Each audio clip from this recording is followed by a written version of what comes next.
Hello friends. So we are discussing about income from house property. So आज के हम इस लेक्चर में डिस्कस करने वाले हैं इनकम तो नहीं डिस्कस करेंगे, उसमें सेक्शन 24 है उसके बारे में डिस्कस करेंगे। Basically it is all about deduction, how many deduction we can claim and how to claim the deduction and what are the term and conditions so the deduction will claim under section 24(1) and 24 जो B है, जो ए और B के अंदर जो पहला deduction है ना बेटा, उसको बोलते हैं स्टैंडर्ड डिडक्शन। देखो आपने स्टैंडर्ड डिडक्शन के बारे में और कहीं पे भी पढ़ा होगा, आपने देखा होगा सैलरी में भी एक 50,000 का स्टैंडर्ड डिडक्शन मिलता है, ठीक है। और जो दूसरा डिडक्शन यहाँ पे है वो है interest on borrowed capital. Interest on borrowed capital, that is the second thing. तो देखो पहले हम बात करेंगे स्टैंडर्ड डिडक्शन की, जो फर्स्ट वन स्टैंडर्ड डिडक्शन। इसमें क्या होता है ना बेटा, देखो अगर स्टैंडर्ड डिडक्शन बेसिकली देखो आपको बहुत सारी एक्सपेंसेस आपको अलाउ ना करके गवर्नमेंट भी नहीं चाहती, जैसे कि मान लो कि आपने इंश्योरेंस किया है घर का, अब कहोगे कि सर ये इंश्योरेंस मेरा खर्चा हुआ तो प्लीज आप इसको अलाउ कर दो। फिर आपको बोलोगे कि सर मैंने कुछ रिपेयर्स कराया है, अब हाउस में रिपेयर्स मेंटेनेंस तो कराना पड़ेगा ना, सर इसका भी खर्चा दे दो, अलाउ कर दो मुझे। इलेक्ट्रिसिटी का भी खर्चा आ गया, सर इलेक्ट्रिसिटी भी दे दो मुझे खर्चा प्लीज। हाँ, इलेक्ट्रिसिटी का बहुत बात बोलोगे कि सर मेरा तो वाटर सप्लाई का भी खर्चा है। तो इन सब जो खर्चे हैं इनमें पता नहीं चलेगा कि आप कितना खर्चा क्लेम कर लोगे, उन सब के बिल कितने हैं, वो सब चीजें गवर्नमेंट नहीं चाहती कि सबको वेरीफाई करे, इनका काम बढ़े। तो उन्होंने सीधा कहा कि बेटा आपने अभी तक जो नेट एनुअल वैल्यू निकाली थी फाइनली, उसमें से हम पहला डिडक्शन देंगे वो 30% ऑफ एनएवी आपको डिडक्ट कर देंगे। आपका उस साल में ये खर्चा हुआ है, ये वाले खर्चे हुए हैं या नहीं हुए हैं हमें कोई मतलब नहीं है, आप 30% क्लेम कर लो।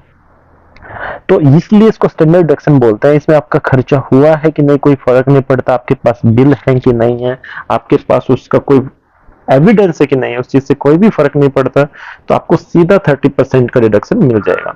तो एनएवी तो आपको पता ही होगा दोस्तों, नेट एनुअल वैल्यू। हमने सबसे पहले जो सेकंड लेक्चर हमारा P2 आया था उसके अंदर हमने ग्रोस एनुअल वैल्यू निकालनी सीखी थी, जो से नेक्स्ट लेक्चर में हमने बताया था अगर इसमें से हम म्यूनिसिपल टैक्सेस माइनस कर देंगे तो नेट एनुअल वैल्यू आ जाएगी, जो कि P3 पार्ट था। अगर आपने अभी तक वो पार्ट नहीं देखे तो प्लीज ये जो अभी आज मैं कराने वाला हूँ ना, इसका कोई करने समझने का कोई मतलब ही नहीं है। ये सब चीजें आपको तब तक समझ में नहीं आएंगे जब तक आपको ने पहले वाले वीडियो नहीं देखे। तो आप पहले वो पहले वाले वीडियो देखे, उसके बाद ही आप यहाँ पे आएंगे। तो ठीक है, ये बात चीज समझ में आ गई। 30% का सीधा सीधा देना है, कुछ हमें चेक ही नहीं करना भाई, सीधा आपको 30% का डिडक्शन दे देना है। स्टैंडर्ड डिडक्शन इसको बोलते हैं, ठीक है। अब हम बात करते हैं जो सेकंड डिडक्शन, जो इंटरेस्ट ऑन बोरोड कैपिटल, उसकी बात करते हैं। बेटा ये थोड़ा सा ट्रिकी है। जो इंटरेस्ट ऑन बोरोड कैपिटल है ना, इसमें दो जगह से मिलता है। एक तो सेल्फ ऑक्यूपाइड प्रॉपर्टी अगर मान लो है तो उसमें कितना मिलेगा सेल्फ ऑक्यूपाइड प्रॉपर्टी में, और एक होता है लेट आउट प्रॉपर्टी जो आपने रेंट पे दे रखी है, उसमें कितना रहता है। तो बेटा लेट आउट में तो कोई भी लिमिट नहीं है, देयर इज नो लिमिट। जितना आपका इंटरेस्ट आ रहा है ना उतना का उतना आपका एग्जम्पशन, उतना का आपका डिडक्शन क्लेम कर सकते हो। पूरा का पूरा फुल डिडक्शन आप इसमें क्लेम कर सकते हो, नो लिमिट। ये बात समझिए। यहाँ पे लिमिट है बेटा, इसमें लिमिट में पहली लिमिट आती है कि आप सिर्फ कितना, सिर्फ 30,000 ही कर सकते हो, और दूसरी लिमिट आती है कि सिर्फ आप 2 लाख ही कर सकते हो। अब 30,000 किधर और 2 लाख किधर, अब इसको हम सेग्रीगेट करते हैं। जो 30,000 जो रुपए है उसका इंटरेस्ट है, ये 30,000 तक का इंटरेस्ट आप क्लेम कर सकते हो एज ए डिडक्शन। यहाँ पे 2 लाख तक का इंटरेस्ट आप क्लेम कर सकते हो प्रिंसिपल के ऊपर। यहाँ पे पूरे का पूरा डिडक्शन आप कर सकते हो, यहाँ पे कोई भी लिमिट नहीं है। अब पहली बात करते हैं 30,000। जब आपने इंटरेस्ट ऑन जो बोरोड कैपिटल है उसके ऊपर अगर आपने वो इंटरेस्ट किस पर्पज के लिए लिया है, जो आपने लोन लिया है, जो हाउस के लिए लोन लिया है, उसका पर्पज क्या है, उसके हिसाब से डिसाइड होगा कि आपको 30,000 का डिडक्शन मिलेगा या 2 लाख का डिडक्शन मिलेगा। ठीक है, तो अगर आपने लिया है किसके लिए बेटा, रिन्यूअल, कंस्ट्रक्शन और एक्विजिशन, दो चीजें देख लो। अगर आपने कोई प्रॉपर्टी को कंस्ट्रक्ट करना है या फिर कोई भी प्रॉपर्टी आपने एक्वायर करना है, और उसके लिए अगर आपने एक्विजिशन, और उसके लिए अगर आपने कोई भी इंटरेस्ट लिया है, बोरोड कोई कैपिटल आपने बोरो करी है, तो वहां पे आपको ये 2 लाख का पूरा इन दोनों केस में 2 लाख तक का आपको मिल जाएगा। लेकिन आपके पास ऑलरेडी एक प्रॉपर्टी थी, आपके पास ऑलरेडी एक प्रॉपर्टी थी, लेकिन वो प्रॉपर्टी, आपके पास ऑलरेडी प्रॉपर्टी होने के बावजूद, आपके पास ऑलरेडी प्रॉपर्टी थी लेकिन आपने उस प्रॉपर्टी को थोड़ा सा रिनोवेट करना है, रेनोवेशन के लिए करना है, रिपेयर के लिए करना है, रिपेयर्स करना है, रिनोवेट करना है, रिपेयर करना है, या कोई और मेंटेन करना है, तो उसके केस में आपको मिलेगा कितना, सिर्फ 30,000 का। आप बोलोगे कि सर यहाँ पे हमारा जो इंटरेस्ट आ रहा है वो आ रहा है 2,30,000 रुपए। ध्यान से सुनना बेटा, ये 2,30,000 रुपए, तो बेटा आपका कितना भी इंटरेस्ट आ रहा हो हमें कोई मतलब नहीं है, लेकिन डिडक्शन सिर्फ 2 लाख का मिलेगा। ठीक है सर, लेकिन इस केस में बताइए अगर इंटरेस्ट आ रहा है 1,70,000 रुपए, तब तब क्या हमें 2 लाख तक का डिडक्ट नहीं, उस केस में सिर्फ आपको 1 लाख, मतलब कहने का मतलब ये है कि 2 लाख तो रिस्ट्रिक्टिंग अमाउंट है, अगर उससे ज्यादा है तो 2 लाख तक रिस्ट्रिक्ट कर दिया जाएगा, नहीं तो जितना है उससे कम है तो जितना भी रहेगा पूरा का पूरा आपको क्लेम किया जा सकता है। द सेम केस इधर है, अगर मान लो आपने 35,000 है, इसको एक बार अच्छे से लिख देते हैं, जैसे कि 35,000 है बेटा, कितना था ये शुरू में 30,000, और आपने खर्चा एक्सपेंस जो इंटरेस्ट कितना बनाओ 35,000, तो ये 35,000 को पूरा का पूरा क्लेम नहीं कर सकते, आपका रिस्ट्रिक्ट कर दिया जाएगा 30,000 जब आप इनकम फ्रॉम हाउस प्रॉपर्टी को कैलकुलेट करेंगे। इन द सेम वे अगर मान लो आपका खर्चा सिर्फ 22,000 ही हुआ है, देन 22,000 ही आया है इंटरेस्ट ऑन बोरोड कैपिटल, खर्चा नहीं इंटरेस्ट आया जो, तो ये भी आपने पूरा 22,000 ही क्लेम होगा, ना कि 30,000। तो कहने का मतलब आप समझ गए होंगे कि जब रिपेयर रेनोवेशन के लिए आप कर रहे हो तो 30,000, अदरवाइज कंस्ट्रक्शन एक्विजिशन के लिए प्रॉपर्टी को कर रहे हो तो उसमें आ जाएगा 2 लाख रुपए। ठीक है, ये चीज अभी आपको समझ में आ गई होगी। तो एक मोटा मोटा आपको बता दिया कि जब लेट आउट प्रॉपर्टी है तो आपको ऐसा कोई भी लिमिट नहीं है, आपको पूरा का पूरा डिडक्शन मिलेगा, लेकिन सेल्फ ऑक्यूपाइड है या फिर अनऑक्यूपाइड प्रॉपर्टी है, या फिर अनऑक्यूपाइड प्रॉपर्टी है, उस केस में भी आपको ये आपको देखना पड़ेगा। ठीक है, अब हम बात करते हैं, ये तो आप लोगों को मैं होप करता हूँ कि समझ में आ गया हो, इसको हम पूरा डिटेल में, ये आपको जस्ट मैंने एक ओवरव्यू बताया है कि इतना इतना क्लेम करें, तो दो चीजें मैंने आपको बताई है। First one is standard deduction जो आपको समझ में आ गया, दैट विल बी द 30%। जो सेकंड चीज हमने बताई है, दैट इज द सेकंड हमने जो बताया that is interest on the borrowed capital. जो इंटरेस्ट ऑन बोरोड कैपिटल है, इंटरेस्ट ऑन बोरोड कैपिटल है, उसके अंदर आपको दो चीजें देखनी पड़ेगी। पहले देखनी पड़ेगी लेट आउट है या सेल्फ ऑक्यूपाइड है। अगर लेट आउट है तो कोई भी लिमिट है नहीं, पूरा का पूरा डिडक्शन आपको मिल जाएगा। लेकिन अगर सेल्फ ऑक्यूपाइड है तो आपको देखना पड़ेगा कि जो आपने कैपिटल बोरो की है वो किस पर्पज के लिए की है। अगर कंस्ट्रक्शन के पर्पज के लिए की है तो आपको सिर्फ 2 लाख तक अमाउंट रिस्ट्रिक्ट कर दी जाएगी, और अगर रेनोवेशन, रिपेयर, मेंटेनेंस के लिए किया है तो आपके अमाउंट को 30,000 तक रिस्ट्रिक्ट कर दी जाएगी। ठीक है, इसके अलावा एक लिमिट और भी है कि अगर if I am not wrong वो डेट है 1499 से पहले लिया है या फिर बाद में लिया है, उसके बारे में भी हम डिस्कस करेंगे। लेकिन अभी फिलहाल हमारा यही रूल लागू रहेगा, मोस्टली यही काम आने वाला है, तो आप इस पर पूरा ध्यान रखिए। उसके अलावा बेटा एक दो चीज आपको और मैं बतानी जरूरी समझता हूँ, ठीक है, तो वो भी हम यहाँ पे डिस्कस कर लेते हैं।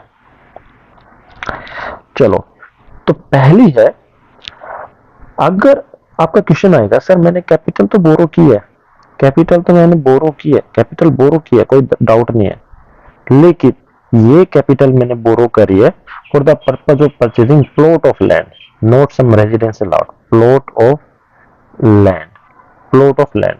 तो interest liability, plot of land मैंने परचेज कर लिया, ये कैपिटल मैंने से किया, और मैंने कंस्ट्रक्शन किया हाउस में, और कंस्ट्रक्शन जो मैंने किया वो अपने पैसों से किया, खुद के पैसों से किया, माई ओन फंड। इस कैपिटल से तो सिर्फ लैंड प्लॉट परचेज किया, कंस्ट्रक्शन मैंने खुद के पैसे, मेरा पैसा था, मेरा पैसे से मैंने उसको बनाया। तो क्या इस केस में मुझे जो 24B के अंदर डिडक्शन मिलेगा इंटरेस्ट ऑन बोरोड कैपिटल, जो इसके अंदर जो सिर्फ मैंने प्लॉट खरीदने के लिए किया है, तो हाँ बेटा उसमें भी आपको डिडक्शन मिलेगा, ये आप ध्यान में रखो। दूसरी बात, जो इंटरेस्ट ऑन बोरोड कैपिटल है ना, वो एक्रूअल बेसिस पे होता है। एक बार आपको बता देता हूं, एक्रूअल बेसिस पे, एक्रूअल बेसिस पे आपको उसका बेनिफिट मिलता है। एक्रूअल बेसिस का मतलब ये हुआ कि मान लो आपने 10 लाख रुपए लिए, ठीक है, फॉर कंस्ट्रक्शन,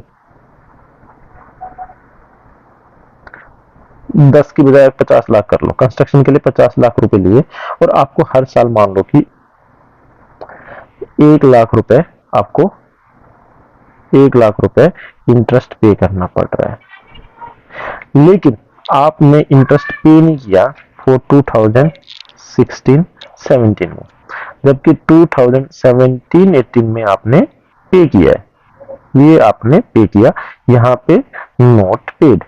तो क्या इस साल 2016-17 में हम जो 1 लाख का जो डिडक्शन है वो क्लेम कर सकते हैं? That is the question. आपको समझ में आ गया होगा, एक प्रॉपर्टी थी हमारे पास, हमने कुछ 50 लाख का लोन लिया, 1 लाख हम ईयरली पे कर रहे हैं, और 16-17 के अंदर हमने पे ही नहीं किया है, 17-18 में हमने ये इसका तो पे किया ही, प्लस पीछे वाला भी पे किया। ये भी देख ले, मैं इधर लिख देता हूँ। तो यहाँ पे हमने कितना पे किया, मान लो 1 लाख पे किया, प्लस 1 लाख पे किया, और उस 1 लाख के पास कुछ 20,000 का हमें और पेनल्टी भी लगी, वो भी पे किया। तो टोटल ये इस साल ही हमने पे किया। तो आप मुझे ये बताइए, क्या इस साल हम इसका डिडक्शन क्लेम कर सकते हैं? दैट्स व्हाट, आप इसका डिडक्शन क्लेम कर सकते हो, ये एक्रूअल बेसिस पे है। अभी लास्ट लेक्चर में हमने पढ़ा था जो म्युनिसिपल टैक्सेस हैं, जब आप पेमेंट करते हो उसकी एक्चुअल पेमेंट होती है, साल से कोई मतलब नहीं है।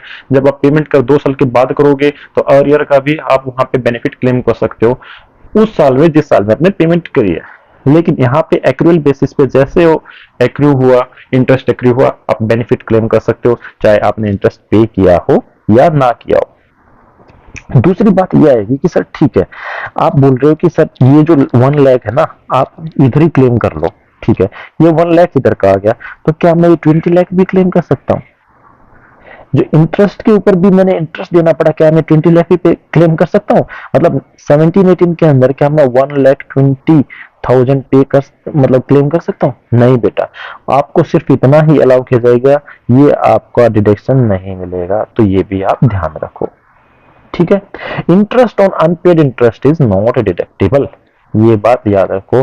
इंटरेस्ट मैं लिख देता हूं, interest on unpaid interest, unpaid जो इंटरेस्ट है उस पे interest is not deductible, deductible, okay, खत्म। तो ये बात आपको समझ में आ गई होगी, ठीक है सर, ये बात तो समझ में आ गई। धीरे धीरे आप जो बता रहे हो वो सब हमें समझ में आता जा रहा है,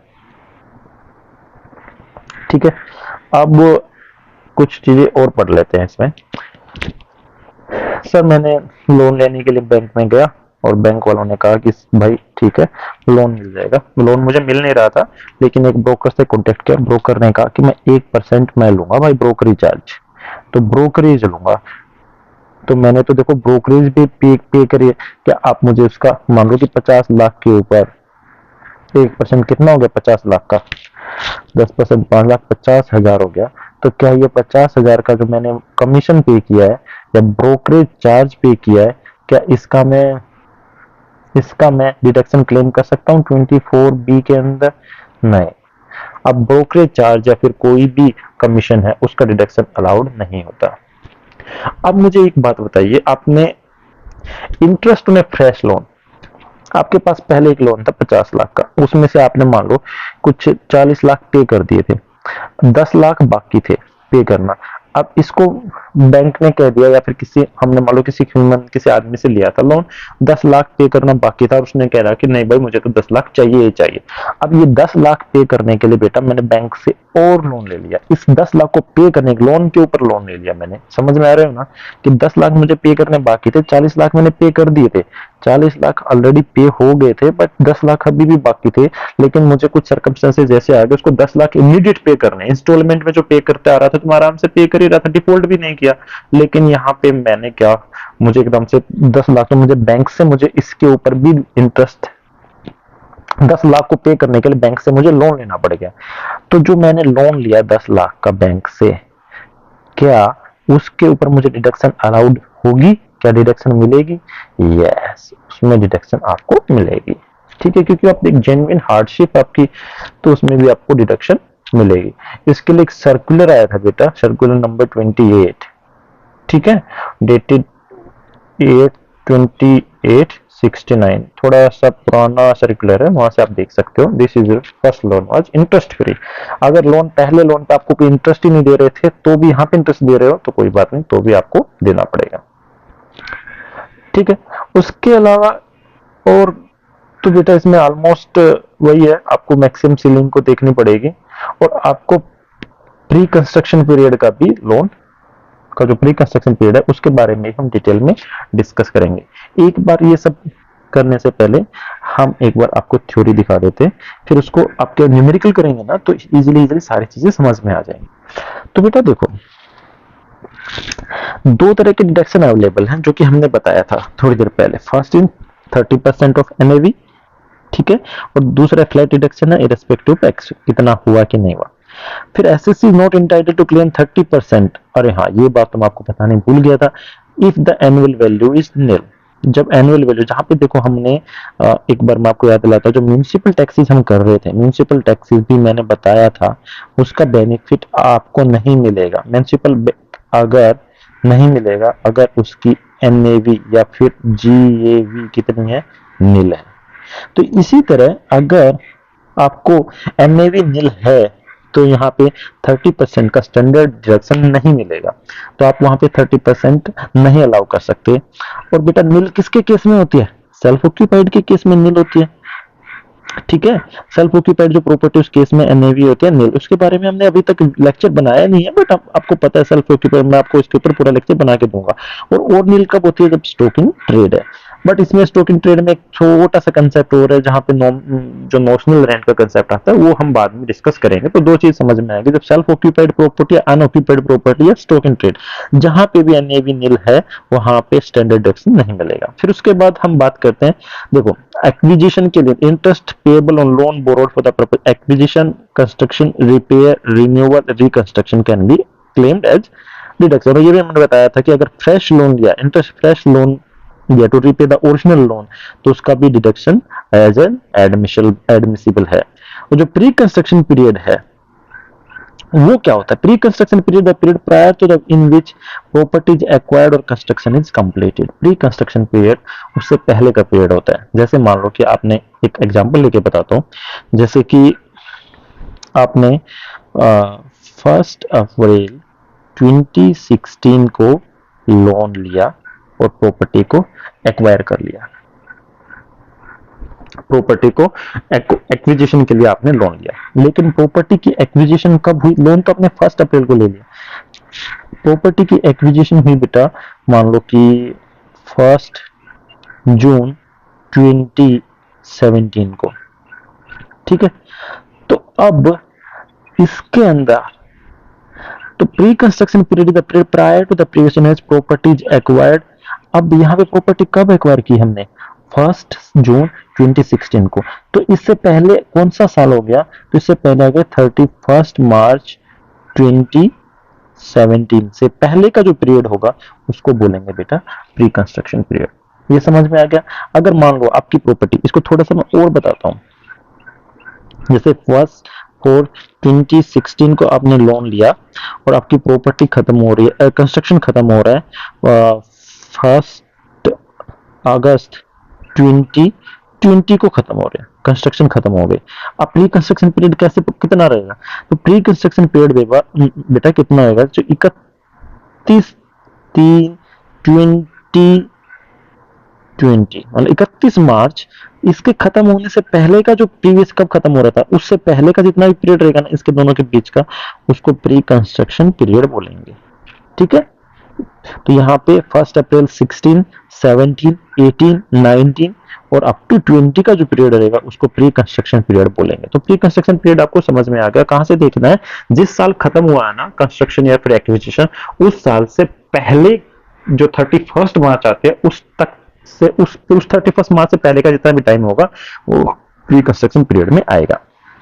ठीक है, interest payable on the borrowed capital, interest payable on the borrowed capital for the period prior to the previous in which property has been acquired, pre construction period है, उसको बेटा 5 इक्वल इंस्टॉलमेंट में आपको अलाउ कर दिया जाएगा। 5 equal instalment, इसका हम क्वेश्चन करेंगे तो उसमें थोड़ा सा और जल्दी समझिए। Interest for the instruction complete और एक्वायर्ड, हम जब इनका क्वेश्चन करेंगे ना तो उसको पूरा हमें समझ में आ जाएगा। तो यहां तक आपको कोई दिक्कत हो तो मुझे बताओ और हम आगे बढ़ते हैं। ठीक है, interest related to the completion of the property can be fully claimed irrespective of date of completion।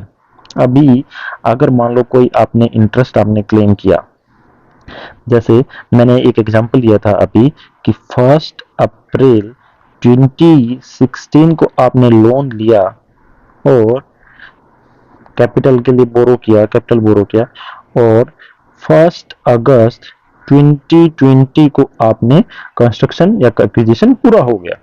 तो अब इसमें इंटरेस्ट कौन से पीरियड का हम इस साल में क्लेम कर सकते हैं, इस साल में जो ये वाला साल रहेगा ना बेटा, इसका पूरे साल का हम इंटरेस्ट क्लेम कर सकते हैं, चाहे कौन से महीने, यानी कि 1 अप्रैल 2020 से लेकर 31 मार्च 2021 तक के पीरियड का जो इंटरेस्ट, पूरा का पूरा इंटरेस्ट हम क्लेम कर सकते हैं। और इससे पहले का क्या आएगा, इससे पहले का जो यानी कि 31 मार्च 2020 से पहले का इंटरेस्ट प्री कंस्ट्रक्शन पीरियड का इंटरेस्ट होगा, प्री कंस्ट्रक्शन पीरियड का इंटरेस्ट होगा, और उस इंटरेस्ट को हम पांच इक्वल इंस्टॉलमेंट में क्लेम करेंगे। और कौन से साल से बेटा, इसी साल से कर लेंगे क्लेम। तो इस साल में ये तो इस साल का तो इंटरेस्ट जो आएगा वो तो करना ही करना है, प्लस पहले के जो पीरियड का जो 5 इक्वल इंस्टॉलमेंट, 5 इंस्टॉलमेंट वो भी इसके अंदर ऐड करने हैं। हम एक क्वेश्चन करेंगे, देखो फिर आपको समझ में आएगा अच्छे से। ठीक है, अरविंद है, उसने लोन दिया कितने का, 5 लाख का। ठीक है बेटा, इसकी टाइमलाइन बना लेना जरूरी है। For construction of property on 1 अप्रैल, तो मान लो कि यहाँ पे एक, ठीक है, यहाँ पे हमने ये डेट है 1 अप्रैल, कौन सी है, 2020 को, इसको थोड़ा सा इजी हो जाता है। 5 लाख का हमने लोन दिया और एट द रेट कितना, 10% एनुअली। ठीक है, द कंस्ट्रक्शन वाज कंप्लीटेड, यहाँ पे कंस्ट्रक्शन कंप्लीट हो गया, कौन तारीख है, 30/6/2021 को कंस्ट्रक्शन कंप्लीट हो गया। नो प्रिंसिपल रीपेमेंट मेड, यहां तक कौन सी तारीख है, कौन सी डेट है, 31/3/2022 तक कोई भी प्रिंसिपल रीपेमेंट नहीं हुई है। Compute the interest allowed under as deduction under section 24 के अंदर इंटरेस्ट की हमें डिडक्शन अलाउ करना है। ठीक है, यहाँ पे लोन हमने लिया था, यहाँ पे कंस्ट्रक्शन कंप्लीट हो गया।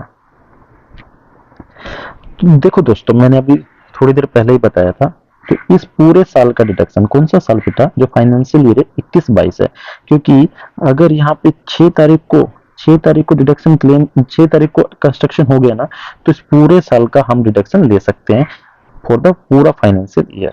ठीक है, तो पूरा फाइनेंशियल ईयर कितना होगा बेटा, 21-22, एक साल का। तो 5 लाख के ऊपर एक साल का कितने के हिसाब से, 10% के हिसाब से कितना आ जाएगा बेटा 50, 5 लाख का कितना हो जाएगा 50,000 रुपए।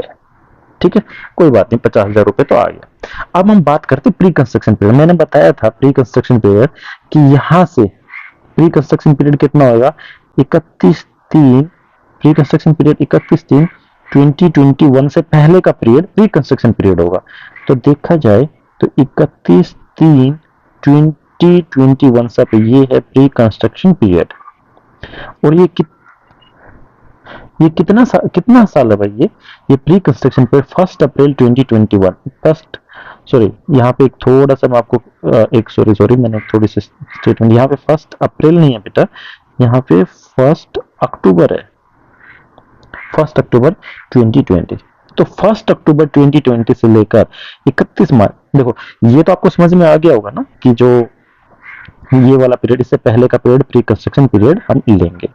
और ये पूरा का पूरा साल का बेनिफिट, ये पूरे के पूरे साल का बेनिफिट हम क्लेम कर सकते हैं एक ही बार में। ठीक है, तो यहाँ पे तो कितना आ गया इसका इंटरेस्ट, तो आ गया 50,000, तो 50,000 का इंटरेस्ट हम क्लेम कर सकते हैं।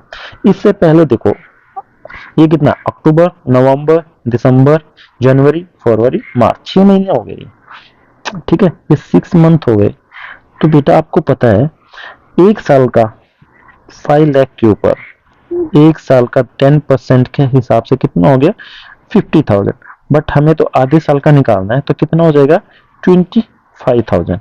सो अभी 25,000 का आपको क्या पे करना पड़ेगा, इसके अंदर इंटरेस्ट पे करना पड़ेगा। That is the pre construction period का इंटरेस्ट। प्री कंस्ट्रक्शन पीरियड का इंटरेस्ट कितना हो गया 25,000। और आपको पता है इसको 5 इक्वल इंस्टॉलमेंट में डिवाइड करेंगे। तो 5 इक्वल इंस्टॉलमेंट अगर डिवाइड करेंगे तो एक इंस्टॉलमेंट, पहली फर्स्ट इंस्टॉलमेंट कितने की होगी बेटा 5,000 रुपए की।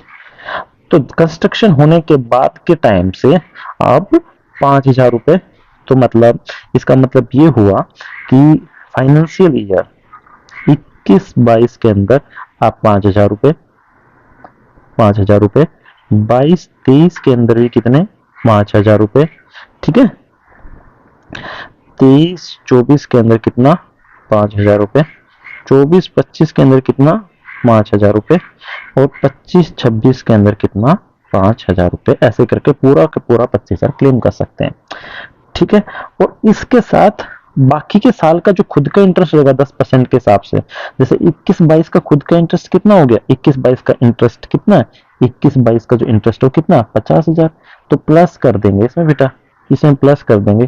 प्लस करने पर किससे क्या प्लस करेंगे, ये जो ये वाला है एक 5 के लिए इंस्टॉलमेंट, तो 5,000 ये हो गया।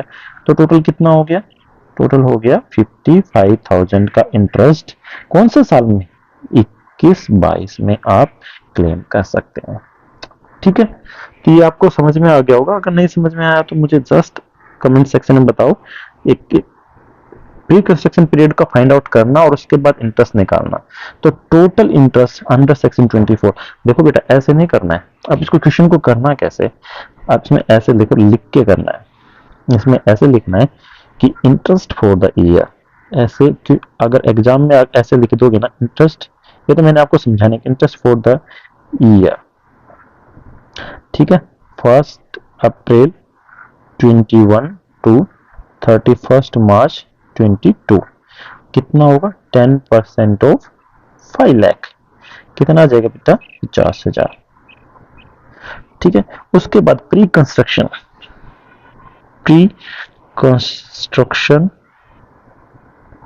इंटरेस्ट, प्री कंस्ट्रक्शन इंटरेस्ट वो कितना हो गया बेटा 10% ऑफ 5 लाख इंटू 1/2, क्योंकि 6 महीने ही हो गए ना।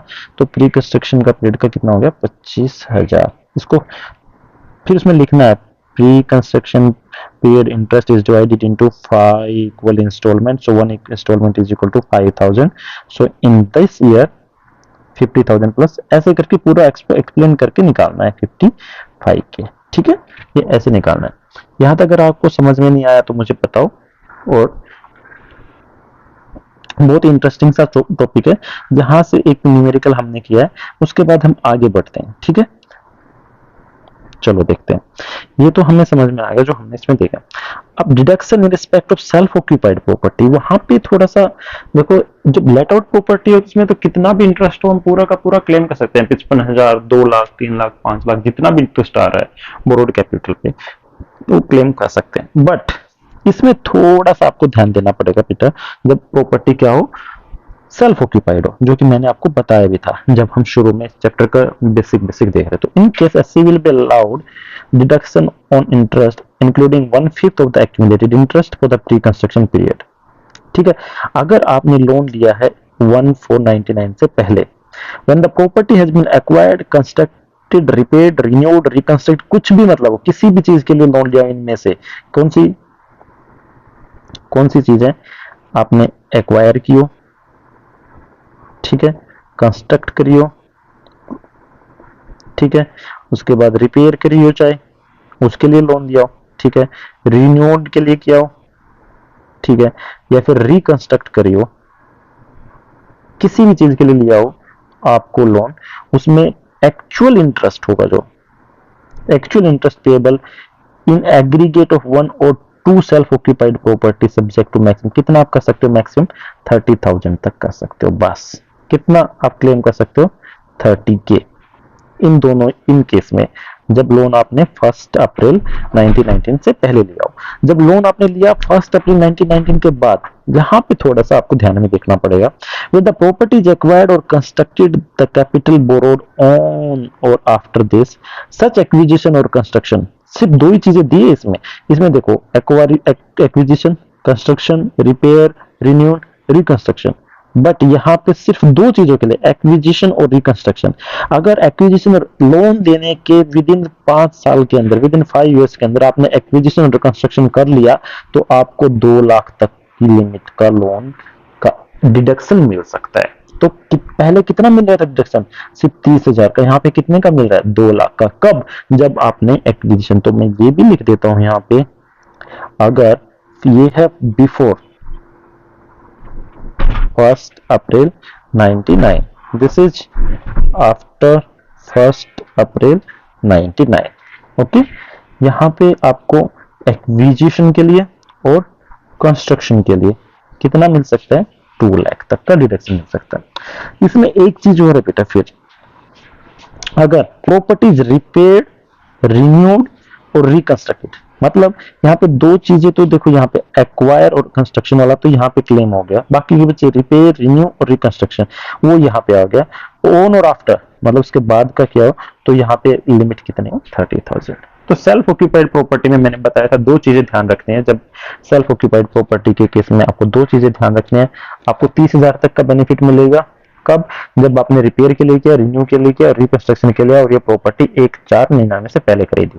आपको 2 लाख तक का बेनिफिट मिलेगा यदि आपने 1/4/99 के बाद में खरीदी हो, सॉरी ये भी बाद में खरीदियो, एक्विजिशन के लिए खरीदियो और कंस्ट्रक्शन के लिए खरीदियो, ओनली कंस्ट्रक्शन के लिए, और वो कंस्ट्रक्शन विद इन 5 ईयर्स में हो भी गया हो लोन लेने के बाद, तो आपको 2 लाख तक का लोन मिले, डिडक्शन मिले। लेकिन 1/4/99 से पहले खरीदियो तो सारी चीजें हो, तो आपने मैक्सिमम कितनी लिमिट थी, 30। ये बाद में अमेंडमेंट होके इसको 2 लाख कर दिया और 30 रखा।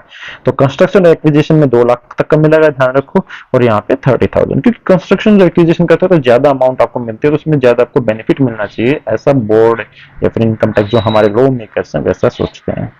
ठीक है, ये आपको समझ में आ गया होगा। फिर उसके बाद बेटा आगे चलते हैं। जो टोटल इंटरेस्ट है, जो आपका टोटल इंटरेस्ट है ना, वो बस आपको ध्यान रखना है, जो टोटल इंटरेस्ट डिडक्शन है ए और बी में, that can not exceed 2 lakh rupees, however the total interest deduction. ठीक है, चलो अब हम एक क्वेश्चन करते हैं। क्वेश्चन करने के लिए हम अपने अलग से एक स्क्रीन निकाल लेते हैं, वहां से हम अच्छे से देख के करेंगे। तब तक एक बार हम इसको रफ कर देते हैं, ठीक है, तो हमारे लिए इजी हो जाएगा समझने के लिए। देखो बेटा, चीजों को समझ के करोगे चीजें इजीली हो जाती हैं, आसान हो जाती है। और अगर आपने रटने की कोशिश की तो एक्ट कितना बड़ा है, कितना आप रट लोगे बताओ, रटने का तो कोई मतलब है ही नहीं। और आप रट के आप प्रैक्टिकल लाइफ में उस चीज को यूज नहीं कर सकते। अगर आपने उसको समझा है, कंसेप्ट अप्लाई किए है, तो फिर वो आप प्रैक्टिकल लाइफ में उसका इजीली यूज कर सकते हो और चीजें बहुत आसान हो जाती हैं। जो क्वेश्चंस निकालने और फिर आपको तो पूरा न्यूमेरिकल्स निकालना है, आपको क्लाइंट को बताना है पूरा, तो वो सब करना है तो सीधी सी बात है आपको चीजों को समझना ही पड़ेगा। चलो ठीक है, क्वेश्चन करते हैं। मनीष के पास 2 हाउस प्रॉपर्टी है। मनीष के पास बेटा कितनी हाउस प्रॉपर्टी है? 2। ठीक है, एक हाउस प्रॉपर्टी उसकी कोलकाता में, प्रॉपर्टी 1 इज इन कोलकाता। ठीक है, and the property way the, यहाँ पे सेल्फ ऑक्यूपाइड है, ये सेल्फ ऑक्यूपाइड है, इसकी फैमिली इधर रहती है। ठीक है, मनीष प्रॉपर्टी 1। जो प्रॉपर्टी 2 है बेटा वो है मुंबई में। ठीक है, विच इज अनऑक्यूपाइड, ये भी खाली है, किसी ने रेंट पे नहीं दे रखी, ये भी क्या है? अनऑक्यूपाइड है, अनऑक्यूपाइड है। और ये बंदा जयपुर में रह रहा है, खुद जयपुर में रह रहा है, और वहां पे जो प्रॉपर्टी है उस पे उसने क्या किया है? एक्विजिशन ऑफ हाउस प्रॉपर्टी, वहां पे उसने रेंट पे एक हाउस ले रखा है, यहाँ पे एक रेंटेड हाउस में वो रहता है। ठीक है, ये बात तो समझ में आ गई। अब बात करते हैं हाउस प्रॉपर्टी जो कोलकाता वाली थी, उसने 40 लाख रुपए का लोन लिया है, 40 लाख का लोन लिया एट द रेट ऑफ कितना बेटा? 10% पर एनम। और ये लोन लिया कब है? 1/4/2020 को ये लिया है लोन उसने। ठीक है, he has not repaid the amount so far. In respect of Bombay में उसने लोन लिया है बेटा कितने का? यहाँ पे लिया उसने लोन 10 लाख का, और कितने पे लिया? 11% पर एनम के हिसाब से लोन लिया है। ठीक है, और ये जो लोन लिया है वो कब से लिया उसने? कौन सी डेट से? ऑन 1/10/2020 को। और किस पर्पज के लिए लिया? रिपेयर के लिए लिया बेटा। तो ये ध्यान रखना, रिपेयर वाले में सिर्फ हम कितने का डिडक्शन दे सकते हैं? सिर्फ 30,000 का। Compute the deduction which would be available to him under 24B for the financial year. 24B में कितना डिडक्शन उसको मिलेगा फॉर द फाइनेंशियल ईयर 21-22 के अंदर, ये हमें देखना है। अच्छा, इसमें एक चीज और रह गई, ये जो लोन लिया है ये किस पर्पज के लिए लिया है? ये लिया बेटा एक्विजिशन के लिए। तो अभी आपके कान खड़े हो जाने चाहिए कि एक्विजिशन के लिए तो मतलब यहाँ पे कितना आप क्लेम कर सकते हो? 2 लाख तक का डिडक्शन आप क्लेम कर सकते हो। ठीक है, अब हमें इंटरेस्ट पेबल इस लोन के ऊपर इस साल के लिए हमें बताना है। ये 1 अप्रैल 20 है, तो एक बार निकालते हैं यहाँ पे, जस्ट एक सिंपल मैथमेटिक्स है। अगर हम इसका सॉल्यूशन करेंगे तो एक सिंपल मैथमेटिक्स है, इसमें कुछ भी नहीं है कि ये एक प्रॉपर्टी इसकी और ये यहाँ पे एक प्रॉपर्टी और, ठीक है, 2 प्रॉपर्टी है। तो इस प्रॉपर्टी में सबसे पहले हम 1 अप्रैल 2020 को लोन लिया। ठीक है, 1 अप्रैल 2020 को 40 लाख का लोन लिया बेटा।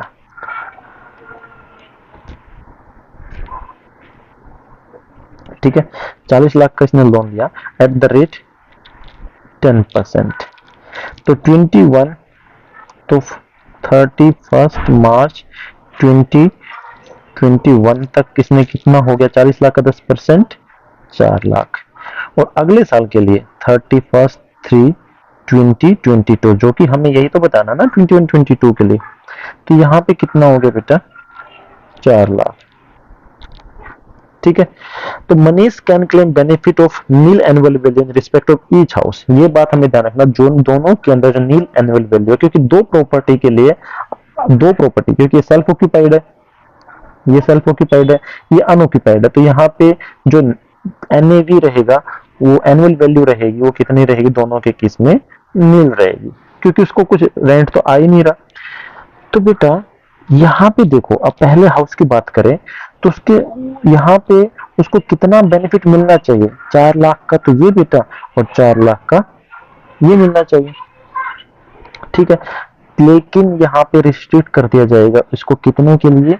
यहाँ पे रिस्ट्रिक्शन उसको इस साल का रिस्ट्रिक्शन हो जाएगी 2 लाख के लिए, क्योंकि हमें पता है जब एक्विजिशन हो तो रिस्ट्रिक्शन कितना रहेगा, 2 लाख के लिए। यहाँ पे निकालते हैं एक बार, देखो 1/10/2020, ठीक है, और यहाँ पे हो गया 31 मार्च 20, यहाँ पे 2020 ना, तो 21, और ये 31 मार्च 22, 1 अप्रैल 21 से। तो 1 अप्रैल 21 से कितना लोन लिया था, 10 लाख रुपए। इसका एट द रेट 11%, 11% के हिसाब से एट द रेट कितना हो जाएगा बेटा, 1,10,000 इस साल के लिए। लेकिन 1,10,000 तो आपको मिल ही नहीं सकता, तो कितने पर रिस्ट्रिक्ट करना पड़ेगा, 30 लाख पे रिस्ट्रिक्ट करना पड़ेगा। क्यों 30 लाख, क्योंकि यहाँ पे रिपेयर के लिए और एक्विजिशन पे तो 2 लाख के लिए। तो बेटा उसको टोटल अगर देखा जाए तो कितना उसको, अब वो दोनों में कितना उसको डिडक्शन मिल सकता है, 24 के अंदर, 24B के अंदर उसको 2,30,000 तक का उसको बेनिफिट मिल सकता है। That is the final thing. अब उसको कुछ सर्टिफिकेट फर्निश करने पड़ेंगे बेटा इस केस में, एक्विजिशन के केस में।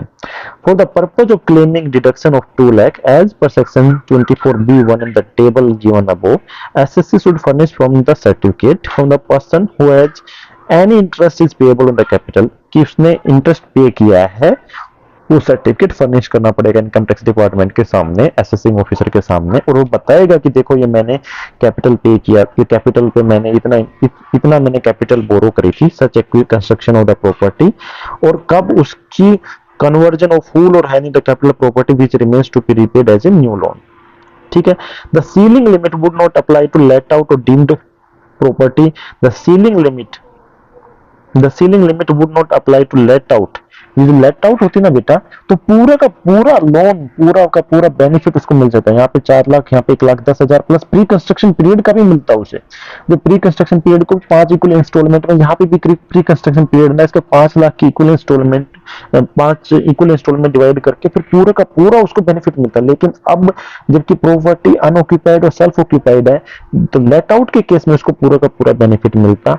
और इंटरेस्ट हमेशा बेटा एक्यूरल बेस पे अलाउड होता है। जैसे पहले मैंने शुरू में जब लेक्चर शुरू किया था तो मैंने बताया था कि जैसे ही एक्रू हुआ उसमें आपको पे करने की जरूरत है, बट नॉट पे during the year can also be claim. अगर आपने एक्रू किया बट आपने पे नहीं किया, ये यहाँ पे 1,10,000 आपने पे नहीं किया, तो भी आपको 30 लाख तक का बेनिफिट आपको मिलेगा ही मिलेगा, दैट इज फॉर श्योर। ये 30 लाख आप मिलेंगे, तो ये एक्रूअल बेसिस पे है। और उसके बाद ये होता है बेटा इंटरेस्ट ऑन अनपेड इंटरेस्ट, वो आपको अलाउड नहीं होता, ठीक है।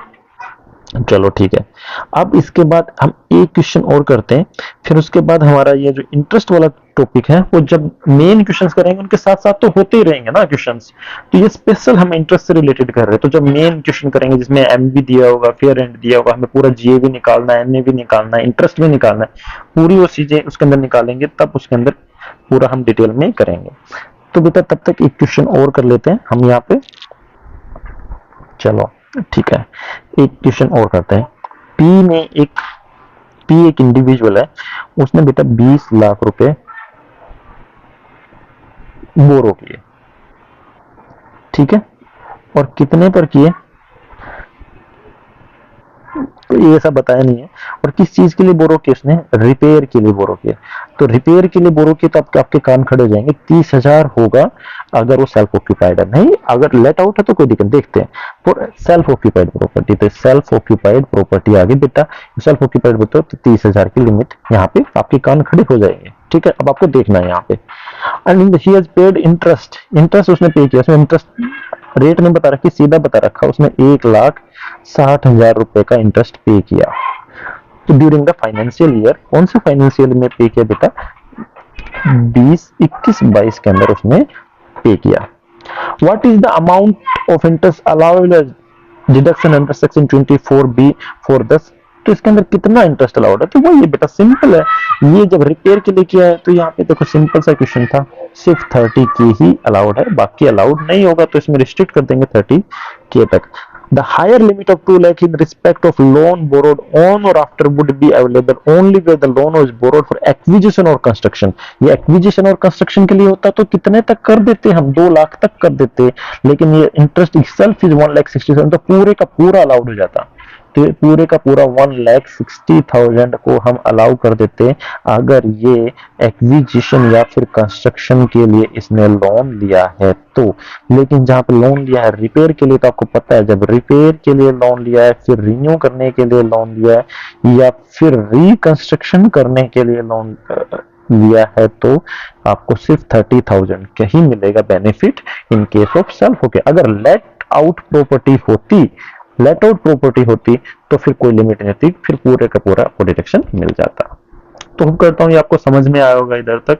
अगर फिर भी किसी को कोई डाउट है तो पहले के एक बार लेक्चर जरूर देखिए, और कहाँ पे आपको डाउट आ रही है तो मुझे एक बार बताइए, आप कमेंट करके देखिए, और प्लीज दोस्तों सपोर्ट कीजिए। Don't forget to subscribe the channel और बेल आइकन को भी प्रेस करिए, ताकि जब भी मैं नया वीडियो डालूंगा तो आपको उसका नोटिफिकेशन मिल जाएगा और आप उसको मिस नहीं करेंगे, आप देख लेंगे। तब तक के लिए सब लोग अपना ध्यान रखिए, पढ़ाई में ध्यान रखिए, और चीजों को हमेशा समझ के करिए, ना कि रट के।